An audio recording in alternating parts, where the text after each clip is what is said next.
శుక్లాంబరధరం విష్ణుం శశివర్ణం చతుర్భుజం ప్రసన్నవదనం ధ్యాయేత్ సర్వవిఘ్నోపశాంతయేత్. గురుర్బ్రహ్మా గురుర్విష్ణుః గురుర్దేవో మహేశ్వరః గురుః సాక్షాత్ పరబ్రహ్మ తస్మై శ్రీగురవై నమః. వ్యాసాయ విష్ణురూపాయ వ్యాసరూపాయ విష్ణవే నమో వై బ్రహ్మనిధయే వాసిష్ఠాయ నమో నమః. కూజంతం రామ రామేతి మధురం మధురాక్షరం ఆరుహ్య కవితాశాఖాం వందే వాల్మీకికోకిలం. శ్రుతిస్మృతిపురాణానాం ఆలయం కరుణాలయం నమామి భగవత్పాదశంకరం లోకశంకరం. వాగర్ధావివ సంపృక్తౌ వాగర్ధప్రతిపత్తయే జగతః పితరౌ వందే పార్వతీపరమేశ్వరౌ. సూక్తిం సమగ్రయతున స్వయమేవ లక్ష్మీః శ్రీరంగరాజమహిషీ మధురైః కటాక్షైః. వైదగ్ధ్యవర్ణగుణగుంధనగౌరవైర్యాం కండూలకర్ణకుహరాः కవయోధయంతి. హైమోధ్వపుండ్రవజహన్మకుటం సునాసం మందస్మితం మకరకుండలచారుగండం. బింబాధరం బహుళదీర్ఘకృపాకటాక్షం శ్రీవేంకటేశముఖమాత్మని సన్నిధత్తాం. విమలపటీ కమలపుటీ పుస్తకరుద్రాక్షసస్తహస్తపుటీ కామాక్షి పక్ష్మలాక్షి కలిత విపంచి విభాసి వైరించి. మనోజమం మరుతతుల్యవేగం జితేంద్రియం బుద్ధిమతాం వరిష్టం. వాతాత్మజం వనరయూధముఖ్యం శ్రీరామదూతం శిరసా నమామి. ఆపదామపహర్తారం దాతారం సర్వసంపదాం లోకాభిరామం శ్రీరామం భూయో భూయో నమామ్యహం. జైతు జైతు దేవో దేవకీనందనోయం జైతు జైతు కృష్ణో వృష్ణివంశప్రదీపః. జైతు జైతు మేఘశ్యామలః కోమలాంగో జైతు జైతు పృథ్వీ భారనాశో ముకుందః. నారాయణం నమస్కృత్య నరం చైవ నరోత్తమం దేవీం సరస్వతీం వ్యాసం తతో జయముదీరయేత్. హరి ఓం. పరమేశ్వర స్వరూపైన సభకి నమస్కారం.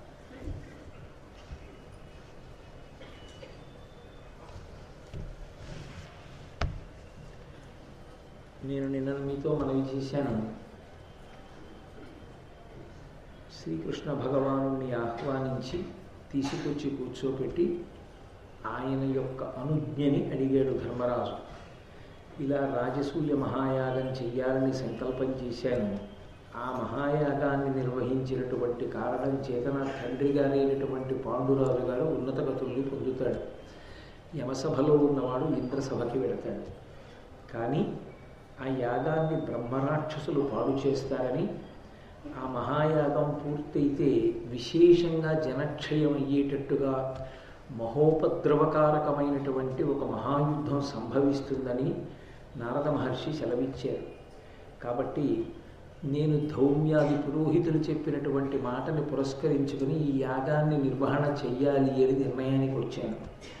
తండ్రిని ఉన్నత గతుల యందు నిలిపినటువంటి వాడే పుత్రుడు కనుక నా పుత్రధర్మాన్ని నేను నిర్వర్తించి దాని వలన లోకంలో ఉండేటటువంటి ప్రజల యొక్క పాపములు పరిహరింపబడడానికి కూడా అవకాశాన్ని కల్పిస్తుంది కనుక ఆ యాగాన్ని చెయ్యాలి అని సంకల్పం చేసుకున్నాను. కానీ నీ వంటి మహానుభావుడు అండదండగా నిలబడి నీవు అనుజ్ఞ ఇస్తే చెయ్యని అంటే నేను ఆ యాగాన్ని ప్రారంభం చేస్తాను. కాబట్టి నన్ను అనుగ్రహించవలసింది అని అడిగాడు. వెంటనే కృష్ణ భగవానుడు అన్నాడు, తప్పకుండా నువ్వు ఈ యాగాన్ని నిర్వహించు. కానీ రాజసూయ మహాయాగం చెయ్యడానికి ముందరే ఒక భయంకరమైనటువంటి వ్యక్తిని సంహరించవలసి ఉంటుంది. అతన్ని సంహరిస్తే తప్ప రాజసూయ మహాయాగం నడవదు. మహాభారతంలో ఉండేటటువంటి చిత్రమైన స్థితి అది.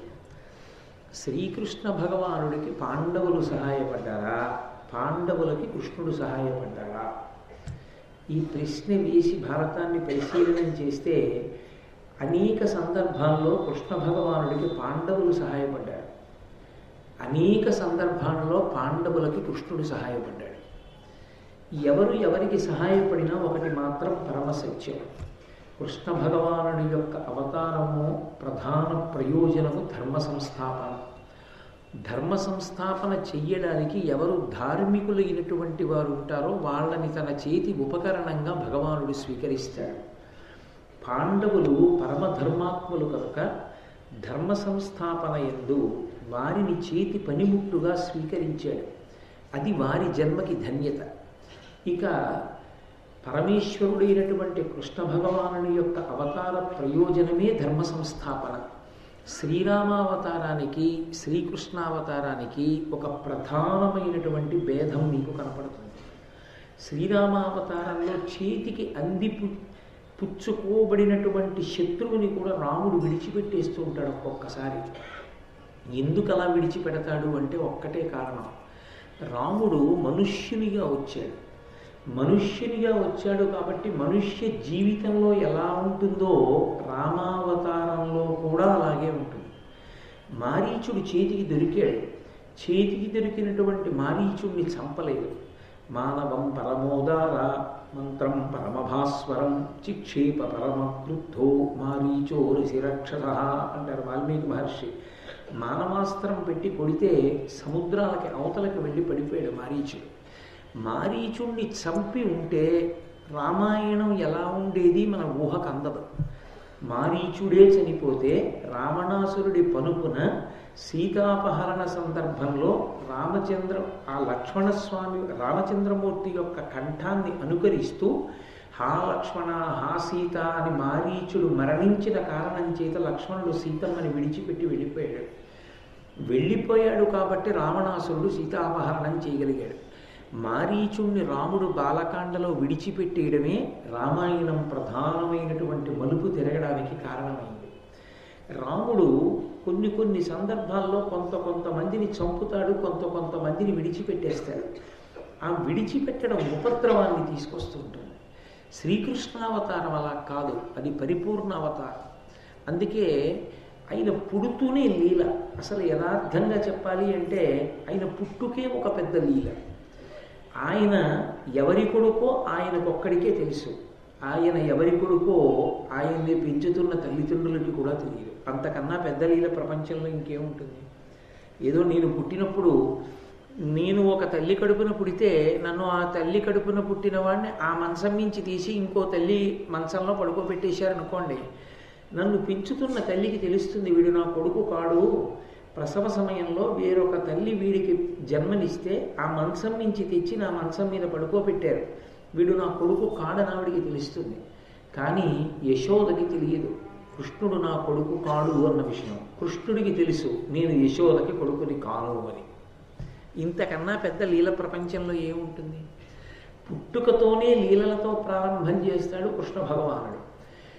ఎక్కడ అవకాశం వచ్చినా రాక్షసుల్ని విడిచిపెట్టడం. అసలు భాగవతంలో పోతన గారు ఒక మాట అంటారు, కన్నులు తెరవని కడు చిన్ని పాపడై దానవి చనుబాలు త్రావి చంపే, 3వ నెల నాడు ముద్దుల కుర్రడై అచ్చటనున్నట్టి శకటంబు కులద్రోసి, ఏడాది కుర్రడై ఎగసి తృణావర్తు మెడపట్టుకుని చీరి మృతుని చేసి, తల్లి వెన్నలకునై తనకు రోలు కట్టంగా బలవంతుడై మద్దుల కులత్రోసి, పశుల గ్రేపుల కాచుచు బకుని చీల్చి, వెలగతోడుట దైత్యుని వీసిగడపే, సబలుడై కరదైత్యుని సంహరించి, ఇతడు కేవలమనుజుడేంచి చూడ అంటారు గోపికలు. కన్నులు తెరువని కడు చిన్ని పాపడై దానవి చనుబాలు త్రావి చంపే. అసలు ఇంకా కళ్ళు సరిగ్గా తెరవడం కూడా చేత కానటువంటి చిన్న వయస్సులో అర్భకుడుగా ఉన్నటువంటి కృష్ణ పరమాత్మ ఆ పాలివ్వడానికి వచ్చినటువంటి పూతన స్తన్యంలో విషాన్ని నింపుకుని వచ్చి ఆయన్ని చంపడానికి ప్రయత్నం చేస్తే ఆ పూతనని సంహరించాడు. శకటాసుర సంహారం చేశాడు బోర్ల పడుతున్నటువంటి పిల్లవాడి వయస్సులో ఉండగా. అలాగే తృణావర్తుణ్ణి మెడ పట్టుకుని ఆయన్ని సంహారం చేశాడు చిన్న పిల్లవాడిగా ఉండగా. పశువుల్ని దూడల్ని కాస్తున్నటువంటి వాడిగా నటిస్తూ బకాసురుణ్ణి సంహరించాడు. అలాగే ఆ వత్సాసురుడు కపిద్ధాసురుడు అని ఇద్దరు రాక్షసులు వెలగ చెట్టు ఆవుదూడ రూపంలో వస్తే ఆ ఆవుదూడ యొక్క తోకతో కాళ్ళు కట్టి విసిరి వెలగ చెట్టుకేసి కొట్టి ఏకకాలంలో 2 రాక్షసుల్ని సంహరించాడు. అలాగే కరుడనేటటువంటి ఒక రాక్షసుల్ని సంహరించాడు. చాలా చిన్న పిల్లవాడిగా ఉన్నప్పటి నుంచి, కన్నులు తెరవడం కూడా చేతకానటువంటి వయసులో ఉన్న పిల్లవాడిగా ఉన్నప్పటి నుంచి అందిపుచ్చినటువంటి ఏ అవకాశాన్ని కృష్ణ పరమాత్మ విడిచిపెట్టలేదు. రాక్షసులందరినీ సంహరిస్తూ వచ్చాడు. దానికి ఒక్కటే కారణం. ఏమిటి కారణం అంటే, అలా సంహరించకపోతే కురుక్షేత్ర సంగ్రామానికి వీళ్ళందరూ దుర్యోధనుడి పనుకొని చేరుతారు. అధర్మం అంతా ఒక పక్కకి చేరుతుంది, ధర్మం అంతా ఒక పక్కకి చేరుతుంది. ఇంతమంది వెళ్ళి ఆ దుర్యోధనుడి పనుకున చేరిపోతే అప్పుడు యుద్ధం చాలా భయంకరంగా ఉంటుంది. ఒక పక్క భీష్మ, ద్రోణ, కృపాచార్య, అశ్వత్థామ వంటి మహాపురుషులు ఉన్నారు. దానికి తోడు జరాసంధుడు, పూతన, కంసుడు, ఇలాంటి వాళ్ళందరూ కూడా వెళ్ళి దుర్యోధనుడి పక్కన చేరిపోతే యుద్ధం చెయ్యడం అంత తేలికైన విషయం అవ్వదు, చాలా కష్టం అవుతుంది. అందుకే ఎక్కడెక్కడ అవకాశం వస్తే అక్కడెక్కడ తుంచుకుంటూ వెళ్ళిపోయాడు. అలా తుంచుకుంటూ వెళ్ళిపోయినా కురుక్షేత్ర సంగ్రామంలో నిజంగా భీమార్జునులు, నకుల సహదేవులు, ధర్మరాజు ఎంత కష్టపడవలసి వచ్చిందో. అంత తేలికైన యుద్ధమేం కాదు. కృష్ణ పరమాత్మే లేకపోతే నిజంగా అసలు వాళ్ళ ఆ యుద్ధాన్ని గెలవగలరా అని మనకి అనుమానం వచ్చేటంతటి పరాక్రమవంతులు ఈవలి వైపున ఉన్నారు. మహానుభావుడు మొట్టమొదటి నుంచి కూడా తన వ్యూహరచన బలంతో చావు లేని వాళ్ళు చనిపోవడానికి కావలసినంత పెద్ద ప్రణాళిక నిర్మాణం చేశాడు. ఒక్కొక్కడిని తరుక్కుంటూ వెళ్ళిపోయాడు. ఏకకాలంలో ఎప్పుడో జరగవలసినటువంటి కురుక్షేత్ర సంగ్రామంలో ఒక్కసారి ఎక్కువ మంది అధర్మాత్ములు చేరకుండానూ జాగ్రత్త పడ్డాడు. అదే సమయంలో ఒక పక్క నుంచి ధర్మాత్ములైనటువంటి పాండవుల్ని ఎప్పటికప్పుడు కాపాడి వాళ్ళ సంకల్పం నిజమయ్యేటట్టుగా చేస్తూ వచ్చాడు.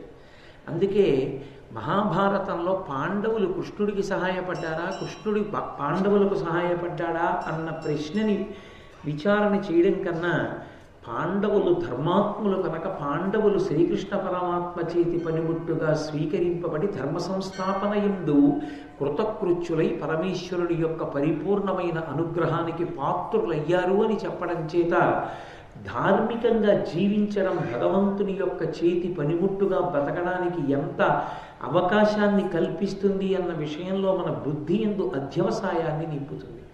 కాబట్టి అటువంటి తత్వం కృష్ణ పరమాత్మది. అది పరిపూర్ణావతారం మహాభారత కాలమునందు. అందుకని ఆ కృష్ణ భగవానుడు ధర్మరాజుతో మాట్లాడుతూ ఒక మాట అంటాడు, నువ్వు సంకల్పం చేశావు, చాలా బాగుంది, రాజసూయ మహాయాగం చెయ్యవలసింది. నువ్వు తప్ప రాజసూయ మహాయాగం చెయ్యగలిగినటువంటి ప్రజ్ఞావంతులు ఎవరూ లేరు. అంతటి విశేష శ్రీముషి విభావ సంపన్నుడవు. 9 తమ్ములు విశేషమైనటువంటి బలము కలిగినటువంటి వాళ్ళు. కాబట్టి నువ్వు చెయ్యి.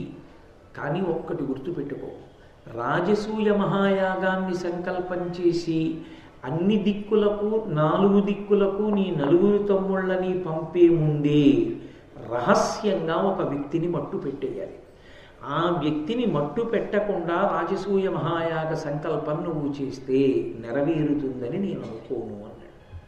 ధర్మరాజు గారు ఉలిక్కిపడ్డాడు. ఎవరా వ్యక్తి?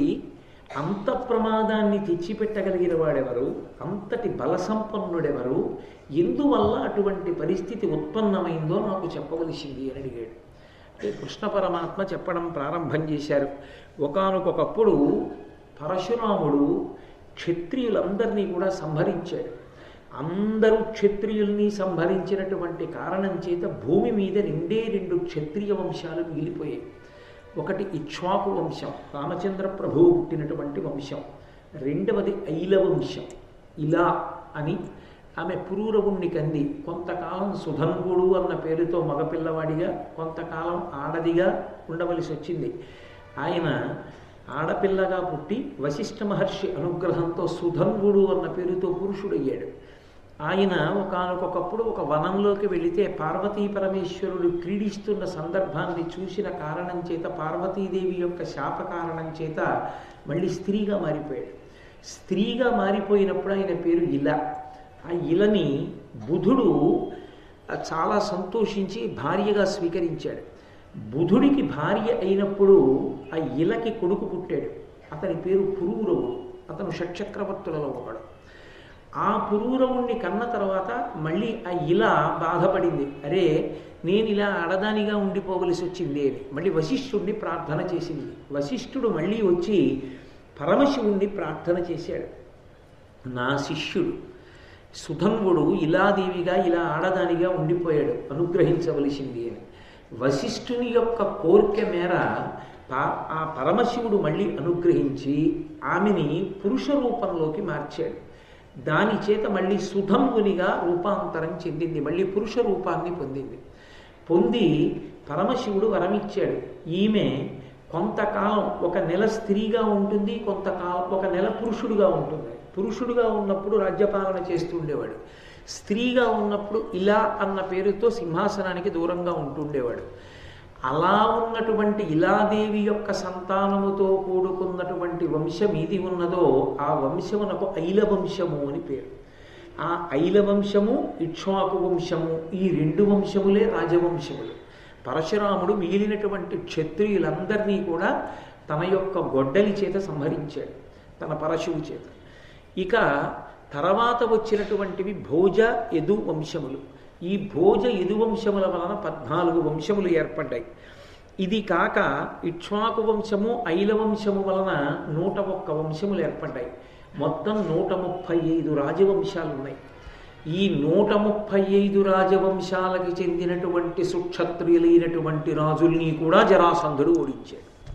ఓడించడం కాదు, ఈ రాజులందరినీ కూడా నిర్బంధించి తీసుకెళ్ళి తన దగ్గర ఉంచుకున్నాడు. కారాగారంలో ఉంచుతాడు. కారాగారంలో ఉంచి ఒక్కొక్క రాజుని ప్రతిరోజు తీసుకొస్తాడు. తీసుకొచ్చి భైరవ పూజ చేసి ఆ రాజుని బలిస్తాడు. కాబట్టి సుక్షత్రియులందరూ జరాసంధుడి చేత ఓడింపబడ్డారు. జరాసంధుణ్ణి గెలవడం అంత తేలిక కాదు. ఎందుకు కాదు అంటే జరాసంధుడికి వరం ఉంది. ఆయన ఏ ఆయుధము చేత మరణించాడు. ఆయన ఎలా మరణించడో అలా ఆయనకి సోదరతుల్యులై సహాయం చేసినటువంటి వాళ్ళిద్దరు ఉన్నారు యుద్ధంలో. హంస ఢిబకులు అంటారు వాళ్ళని. ఆ హంసుడు ఢిబకుడు వాళ్ళిద్దరూ కూడా ఆయుధం చేత సంహరింపబడరు. జరాసంధుడు, హంస ఢిబకులు, వీళ్ళని సంహరించేవాడు లేడు. ఈ ముగ్గురు కాక సర్వసైన్యాధ్యక్షుడుగా శిశుపాలుడు ఉన్నాడు. వీళ్ళు 4 ఏకమయ్యారు. అందుకే ఎవరెవరు అధర్మం వైపుకి చేరతారో వాళ్ళందరూ అప్పటికే జరాసంధుడి యొక్క పంచన చేరిపోవడం ప్రారంభమైపోయింది. కంసుడు కూడా బ్రతికి ఉంటే జరాసంధుడికి అల్లుడు. జరాసంధుడి యొక్క కూతుర్ని కంసుడికి ఇచ్చి వివాహం చేశారు. అందుకని జరాసంధుడికి అల్లుడు కనుక కంసుడు కూడా జరాసంధుడి పక్షాన చేరుతాడు. అప్పటికే శిశుపాలుడు చేరిపోయాడు. అప్పటికే హంసడిబకులు చేరిపోయారు. అప్పటికే జరాసంధుడు నాయకత్వం వహిస్తున్నాడు. ఆయనకి ఆయుధంతో మరణం లేదు. అది చాలదన్నట్టుగా ఈ కంసుడు కూడా వాళ్ళ పక్షాన చేరాడు. దేహబంధుత్వం అల్లుడు కూడా అయ్యాడు. అందుకని ఆయన కూడా చేరాడు.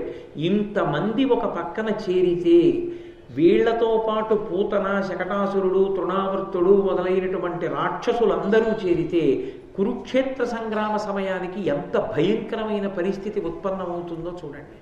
అందుకే కంసుణ్ణి చంపేశాడు కృష్ణ పరమాత్మ.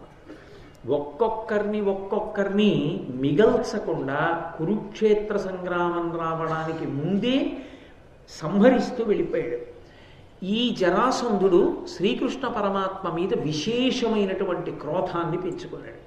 క్రోధాన్ని పెంచుకోవడానికి కారణం జరాసంధుడి ఇంటికి వెళ్ళినటువంటి విధవరాలైన కంసుని భార్య, అంటే జరాసంధుని యొక్క కూతురు, నిరంతరం తన తండ్రి అయినటువంటి జరాసంధుడిని ప్రేరేపణ చేస్తుండేది. నా ఐదవతనం పోవడానికి, నా పసుపు కుంకాలు పోవడానికి కారణం అడిగో కృష్ణుడు. ఆ కృష్ణుణ్ణి నువ్వింత శక్తివంతుడవై కూడా నిగ్రహించలేదు. కాబట్టి నువ్వు వెళ్ళి కృష్ణుణ్ణి నిగ్రహించి, ఓడించి, బంధించి సంహరించవలసినది అని ప్రేరేపిస్తుండేది. ప్రేరేపించిన కారణం చేత జరాసంధుడు కృష్ణుణ్ణి నిద్రపోనిచ్చేవాడు కాడు. ఎప్పుడూ కృష్ణుడి మీద దండయాత్ర చేస్తుండేవాడు. ధర్మరాజు గారితో కృష్ణ పరమాత్మ ఈ కథంతా చెప్తున్నారు. చెప్తూ ఇప్పుడు భూమండలం మీద సుక్షత్రియ వంశాలు లేవు. ఉన్న సుక్షత్రియ వంశాలకు చెందిన 135 వంశాల రాజులు కూడా జరాసంధుడి దగ్గర బంధీకృతులై ఉన్నారు. అధార్మికంగా వాళ్ళందరూ భైరవ పూజలో రోజుకొక్కడు బలిపెట్టబడుతున్నాడు. ప్రకటనంగా ఇప్పుడు నేను ముందు జరాసంధుడిని చంపేస్తాను అని ప్రకటించి యుద్ధానికి వెళ్ళొచ్చు. కానీ అలా ప్రకటించి యుద్ధానికి వెడితే జరాసంధుడి పనుపున చేరిపోవాలనుకున్న వాళ్ళందరూ చేరిపోతారు. అథవా దుర్యోధనుడి సహాయం అందించినా ఆశ్చర్యం లేదు. పాండవుల మీద కక్ష ఉంది కాబట్టి ప్రకటనంగా జరాసంధుడిని చంపకూడదు. చాలా రహస్యంగా చంపాలి. జరాసంధుడికి కూడా తెలియకూడదు చంపడానికే మేము వెళ్ళాము అక్కడికి. అంత కాపట్యంతో చంపవలసి ఉంటుంది. ఎందుకని అధర్మాన్ని పెంచి పోషిస్తున్నటువంటి వాణ్ణి తొలగించడం అవసరం. అందుకని రాజనీతి యందు అంతర్భాగం. అందుకని ప్రకటనంగా ఇది జరగకూడదు. రాజసూయ మహాయాగం సంకల్పం చేస్తే మగధ దేశం ఉన్నటువంటి దిక్కుకి ఏ రాజు పెడతాడో అంటే భీముడు కానీ, అర్జునుడు కానీ, నకులుడు కానీ, సహదేవుడు కానీ ఎవరు వెళ్ళినా జరాసంధుడిని ఓడించడం అంత తేలిక కాదు. వీళ్ళందరూ అటు పక్షాన చేరిపోతారు. ఇప్పుడు మహాప్రళయం సంభవిస్తుంది. కాబట్టి గుప్తంగా జరాసంధుడు మరణించాలి. ఇత పూర్వమే నేను హంసడిబకుల్ని మాయోపాయంతో సంహరించాను యుద్ధంలో.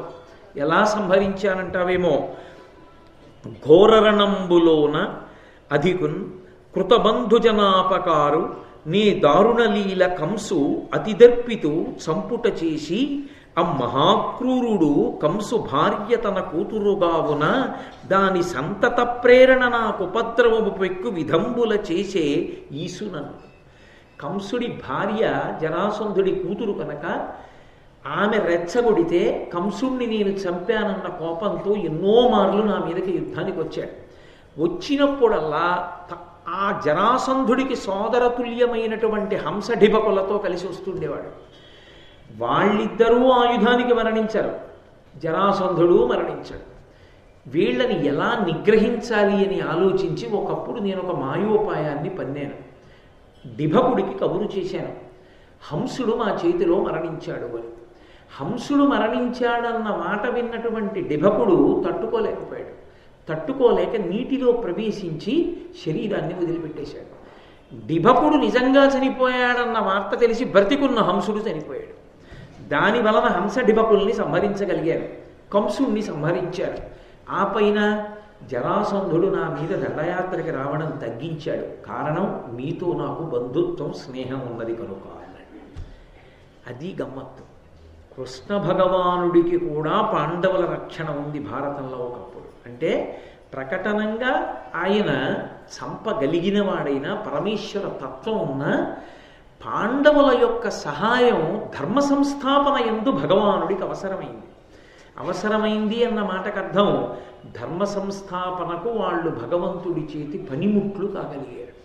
కాబట్టి నేను ఈ దండయాత్రల బాధ తట్టుకోలేక ప్రశాంతంగా ఉండడం కోసం ఒకానొకప్పుడు మధురా నగరాన్ని విడిచిపెట్టేసేసి కుశస్థలంలో రైవతకాద్రి అనబడేటటువంటి పర్వతం మీద ఒక గట్టి కోట నిర్మించుకుని అక్కడ ఉండడం మొదలుపెట్టారు.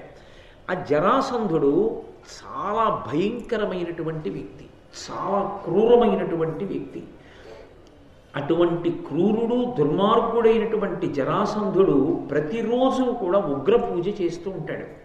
ఖలుడు బృహద్రథాత్మజుడు గర్వితుడై మహిలోని రాజులను వెలుకురబట్టి తెచ్చి చెరబెట్టి గిరివ్రజమను పురంబులో జొలయక నిత్య మొక్కుని సూనరివోలె వధించి నేమమున్ బలిమియు నేర్పడంగటకి భైరవ పూజయునర్చు నుగ్గుడై 138 రాజవంశాలకి చెందినటువంటి సుక్షత్రులైనటువంటి రాజులందరినీ తీసుకెళ్లి కారాగారంలో పెట్టడమే కాకుండా ప్రతిరోజు ఉగ్రపూజ చేసి భైరవుడికి ఒక్కొక్క మహారాజుని తీసుకొచ్చి బలిపీఠం మీద కూర్చోపెట్టి సంహారం చేస్తాడు.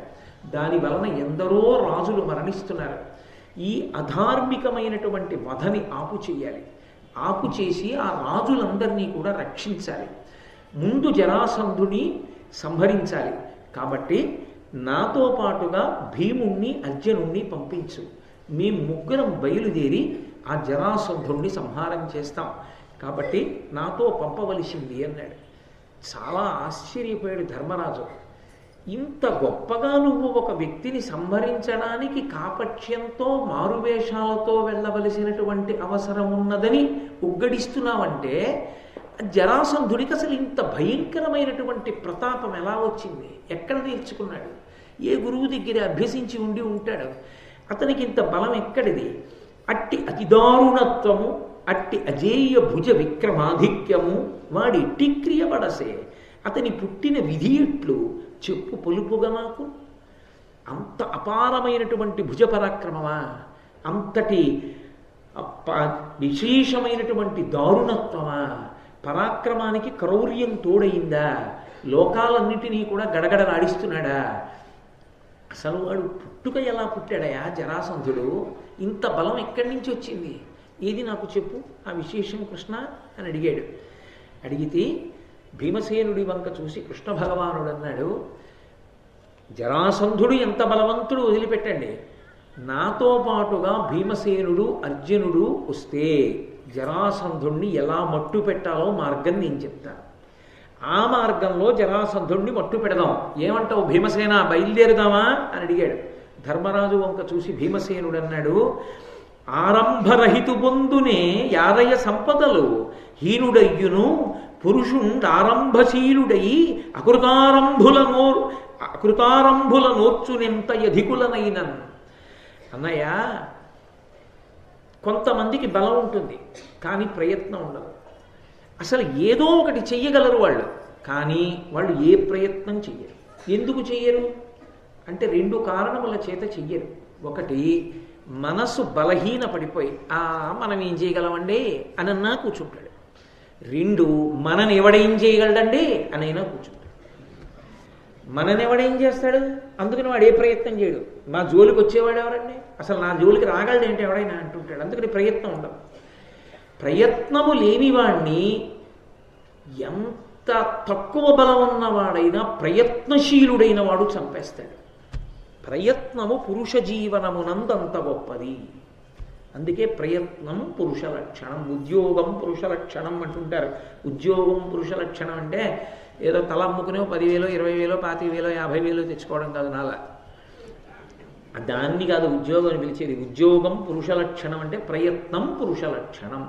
ప్రయత్నం అంటే ఏదైనా ఒక కార్యాన్ని సంకల్పం చేసినప్పుడు ఈ కార్యక్రమాన్ని సాధించడానికి ఎటువంటి ప్రణాళికా రచన చెయ్యవలసి ఉంటుందని ఊహ చేసి ఆ ప్రణాళికాబద్ధంగా అడుగులు వేసి కదలిక ప్రారంభం చేసి ప్రయత్నం చేసేటటువంటి వ్యక్తి జీవితంలో తప్పకుండా ఎప్పుడో అప్పుడు ఏదో ఒక విషయంలో భగవంతుని యొక్క అనుగ్రహం చేత తప్పకుండా విజయాన్ని సాధించి తీరుతాడు.